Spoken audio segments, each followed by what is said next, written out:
So I just want to take a minute to, first of all, say welcome to the B Spot, where we have compassionate conversations about topics that sometimes can be difficult or challenging. And I'd like to introduce not only my colleague, David Levin, but what I call today a dear friend, someone who has helped me grow professionally and personally. Thank you. Thank you for inviting me to this platform to have this important conversation. And thank you for being such a instrumental part of my career, my journey, my life. Trusted confidant and colleague. Thank you. Yeah. So topic today is going to be the C word. And you know what that is, right, David? I do. Codependent. Codependency, is it just a buzzword in the addiction fields, or is it, what is it? Well, from my view, it's another addiction. We all have our vices. Some of us, turn to drugs. Some of us turn to, social media, food, shopping, gambling, pornography. Some of us turn to people. And when I say turn to people, I don't mean connecting. I mean becoming lost in people and others, becoming overly enmeshed in others, losing yourself, losing your identity. And I think I'm at a place all these years later where I could meet you part of the way with that. Right? I'm not sure if I feel like it's an actual addiction to people. I think it's more of a behavioral, there's some definitely behaviors that, that E word, that enabling behaviors, unhealthy behaviors. I was just curious if you're aware that codependency is not in the diagnostical statistical manual. They couldn't meet the criteria to have it as a mental health disorder. Were you? I am aware of that, and my early studies of codependency, with Dr. Melody Beattie and some of the other researchers, authors that have studied codependency and published on it, we break the word down, right? If you actually break the word down, co and dependent, it means like dependent, and I agree with you. I don't know. I wouldn't define it as necessarily an addiction to people as much as I would define it as needing others to define you, needing others to validate you, needing allowing other people's behaviors to affect you in a way that you become stuck, right? And that you obsess about controlling that person's behavior, that other person's behavior. Some of that research that I did and folks that I studied, I found some really interesting information. What I found was that when we get stuck in an unhealthy relationship, in a quote unquote toxic relationship, our bodies produce beta endorphins, which are very opiate-like, believe it or not. And because of that, there is that opportunity or that possibility, tendency, what have you, of becoming dependent on that toxic relationship. And again, it's not necessarily that I'm addicted to the person. It's I need to fix that person. I need them to be okay for me to be okay. And so for me, being impacted by addiction since I was a little girl and being a family member of loved ones who have struggled with addiction, for me it's like, isn't that a natural response when you care about somebody to want to not even fix them, but maybe just make sure you do everything you possibly can to help them? And that's where my struggle has always been, that fine line between unconditionally loving somebody versus enabling. Did you just use the E word? I did. I used the E word, and that's a big trigger for me. And I think you and I, this is why I have so much respect for you. One of the things I think we both agree on is that the problem is not so much identifying the unhealthy behaviors or the enabling behaviors as much as I do calling someone an enabler and labeling people by their behavior. And I believe that the same with the people who struggle with addiction and alcohol. Sure. I agree with you. I think there is a fine line between unconditional love and enabling or unconditional love and codependency. I'm a father. I have 2 daughters. I'm only as happy as, what's the saying? You're only as happy as your unhappiest child, right? So I get it. I would do anything to almost anything to make my kids feel worthy of love and belonging, to make them feel safe, to make them feel happy.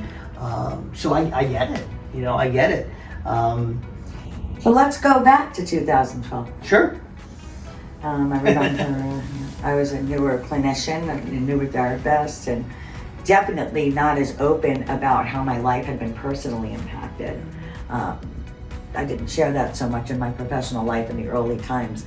'Cause I was scared. I didn't want to be judged, And let's go back to that day that you approached me with regards to some behaviors you had seen in me, as far as like even with my clients. I don't know if you remember what happened. I was there really late one night, and I believe you came in to do like a psychiatric hospitalization. And the next day you pulled me in your office and you asked me if this was personal to me. And I shared a little bit about how I had been impacted personally. And then you took that lovely opportunity to... I illustrated a tombstone. And I wrote on the tombstone, "Rest in peace, Frankie. His mother loved him to death." And I still get very triggered by it. I still get triggered by it.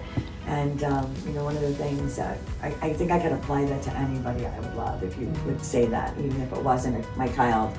So let me, and I'll give you 2 seconds. I just want to get myself composed so I can share with you that in that moment, I couldn't hear any genuine, possibly care or concern from you. All I felt was shame.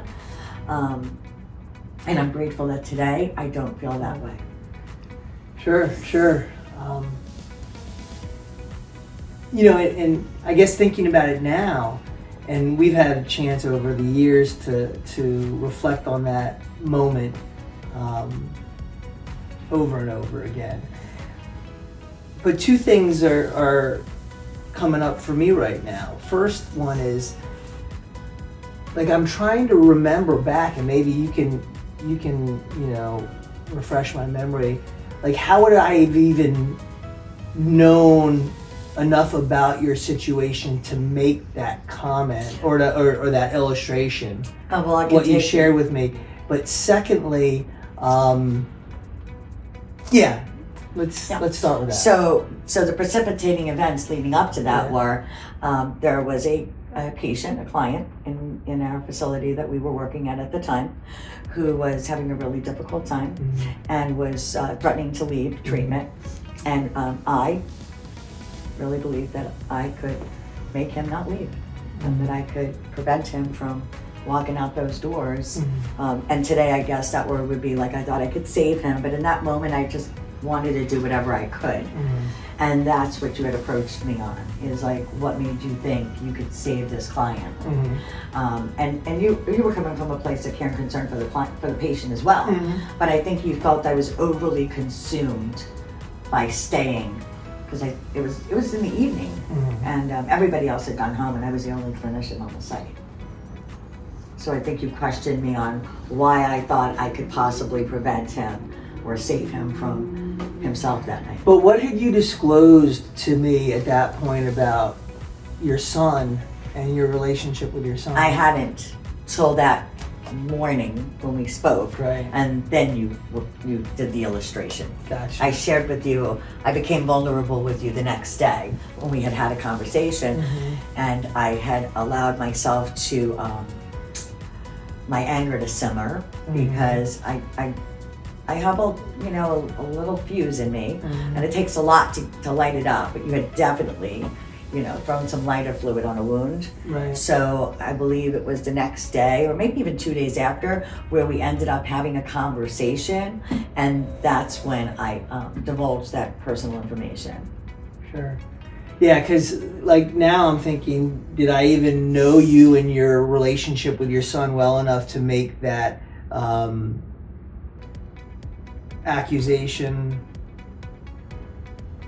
There was something else that just came up for me that had never come up in all the years that we've processed this, but it's escaped me. Hopefully it may come back. Yeah, I hope it comes back. And one of the things, David, that I respect about you, and like I said, this seems like just like a casual conversation about codependency, but I think both you and I agree that the substance abuse and mental health world, for that matter, like the mental health industry, therapy-wise, right? The word codependency is kind of become buzzword more in that field, but the behaviors that we're both looking at they can impact all types of people, not just people who love people with addiction. No, 100%. 100%. I know people that are in unhealthy relationships and are told they're codependent, and there's no addiction. Sure. Or mental health for that matter. And the one thing that I'm grateful that I've learned from you over the years is also that, I don't like labels either. These are behaviors. They don't define us. They don't characterize us.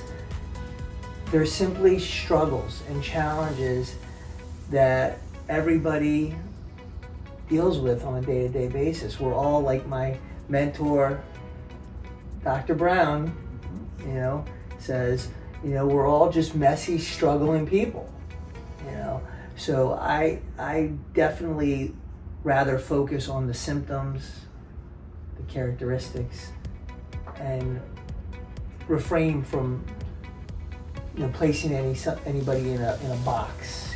Well, there we go. That's why I say out of the box conversations, and just like, that was a softball. Are we willing to step out of the box sometimes, and what keeps us in it or struggling to come out of it? And I think the last clip I did with my friend Susan Barbini, who's been helping me, was that we talked about somehow how that box can keep us safe.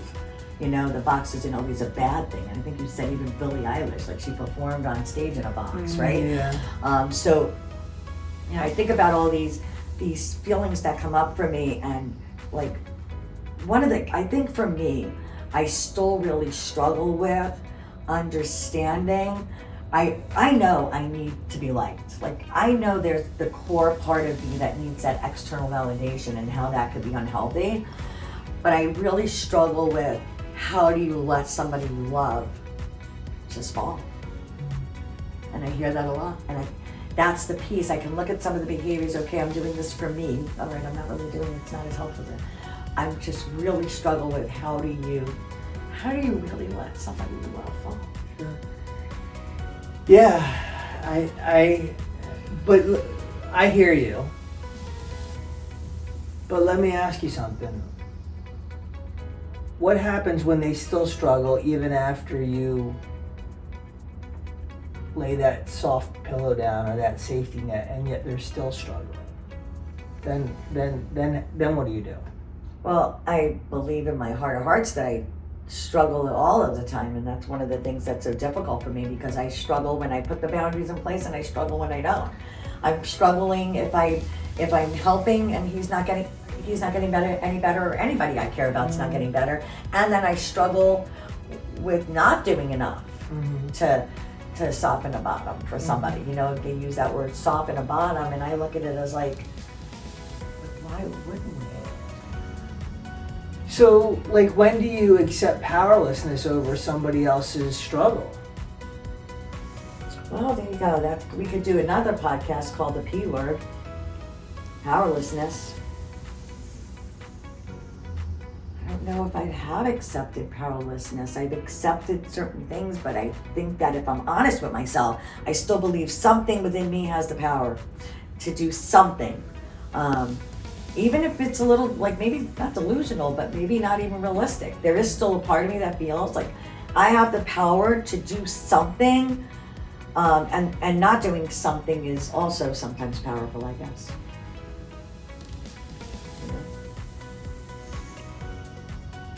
You mention all the time, I hear you say it, measure your level of resentment. How do we know if we're really helping or rescuing or enabling versus helping? I say measure your level of resentment, and you and I have had conversations about this.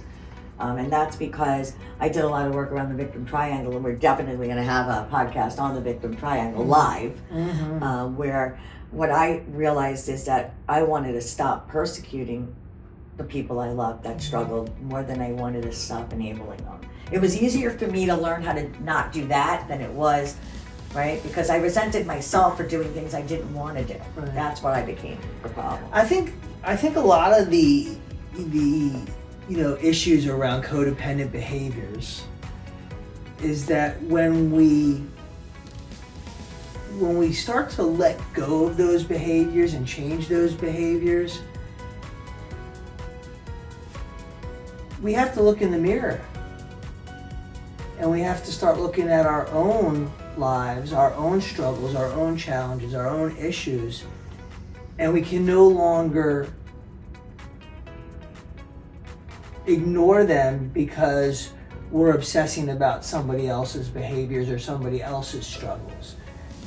And furthermore, like, if I can self-disclose, as a person in long-term recovery, who is very close with my mother, like, I can remember when I got, sober at 26 years old, and we had our family weekend at the program I was at, and my mom came, and she was so excited to tell me about this new house that she had purchased, and that she had a room set up for me, and she was going to bring me back to her nest, after treatment.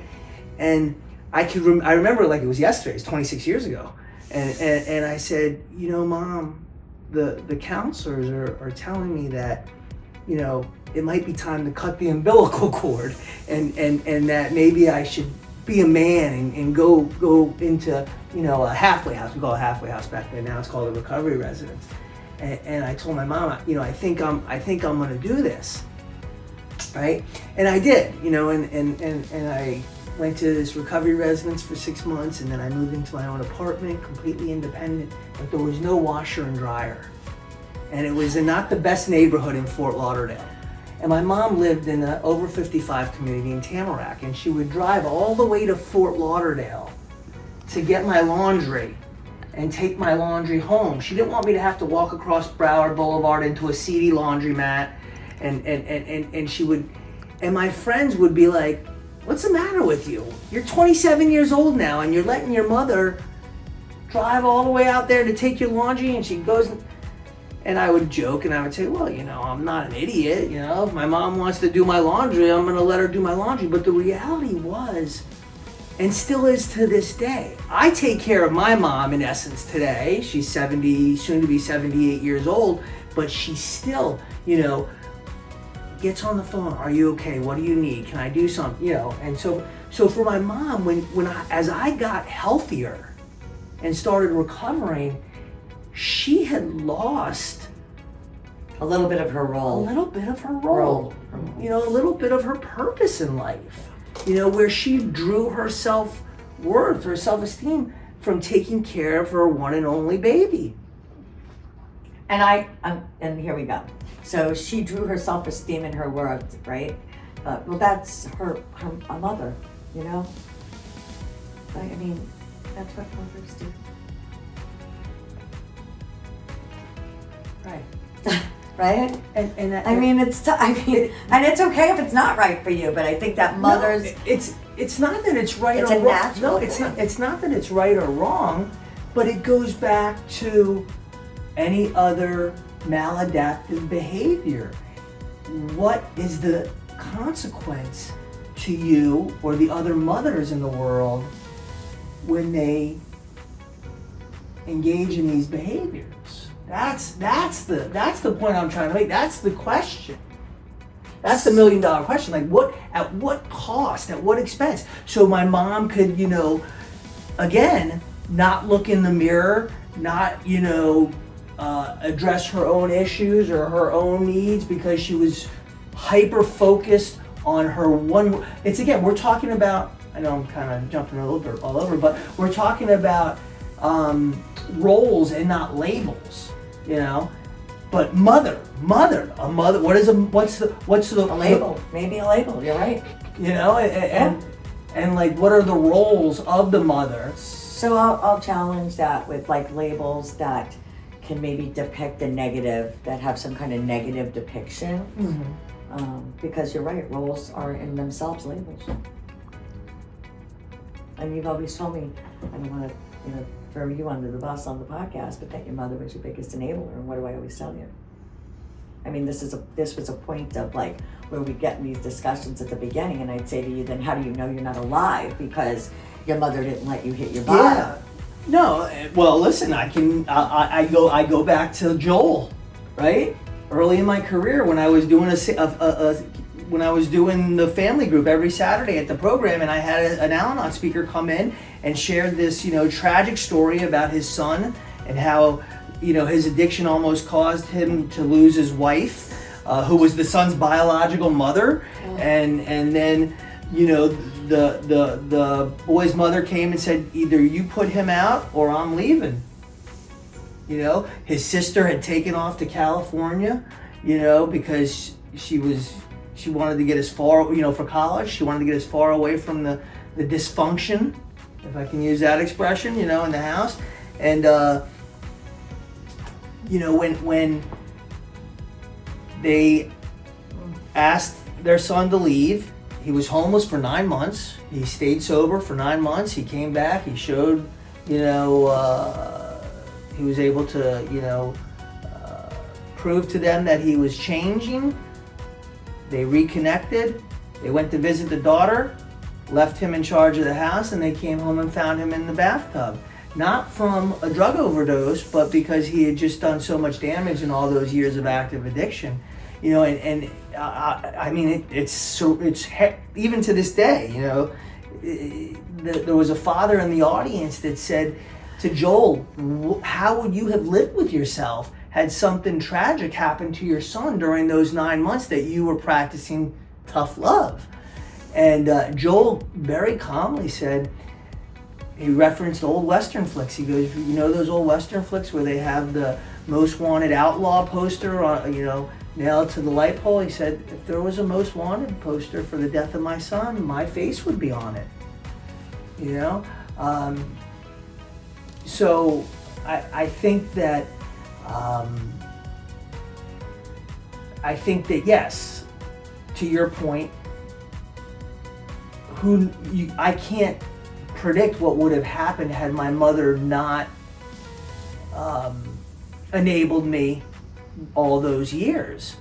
But what I can tell you, and I feel this way and believe this way wholeheartedly, is that I can deny the severity of my problem, of my addiction, as long as there's somebody there to clean up the consequences of it. And that's what my mother was doing.